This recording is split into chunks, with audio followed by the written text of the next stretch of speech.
దుఃఖం అనేది చాలా కామన్ ప్రాబ్లము. ఏ ప్రాబ్లం ఉన్నా, ఏది ఉన్నా ఫస్ట్ వచ్చేది దుఃఖమే. దుఃఖము, సాడ్నెస్ ఫస్ట్ వస్తుంది. అయితే యాంగ్జైటీలో, డిప్రెషన్లో, స్కిజోఫ్రెనియాలో, బైపోలార్ ఏ ప్రాబ్లం అన్నా రాని, దీంట్లో ఫస్ట్ వచ్చే సిమ్టము దుఃఖము, సాడ్నెస్. ఈ దుఃఖము లేడీస్లో ఎక్కువ చూస్తున్నాను మెన్ కంటే. అంటే ఫీమేల్స్ ప్రిడామినెంట్ అనమాట. పిల్లల్లో కూడా టీనేజ్, యంగ్ అడాలసెంట్స్, తర్వాత చిల్డ్రన్లో కూడా ఈ దుఃఖం ప్రాబ్లం వస్తుంది.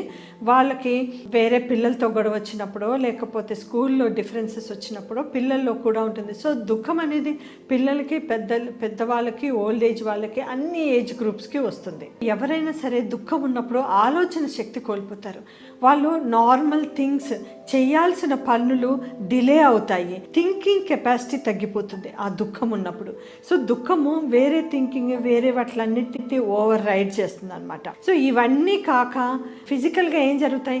ఆందోళన, తొందరగా గాబరా పడ్డము, చీటికి మాటికి ఏడవడము, ఎమోషనల్ అయిపోవడము.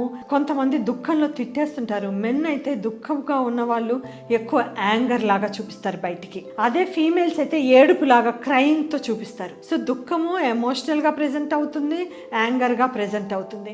అందరికీ అన్నీ ఉంటాయని కాదు, వీటిల్లో ఏ విధంగా అయినా కూడా ప్రెజెంట్ అవ్వచ్చు దుఃఖం ఉంటే.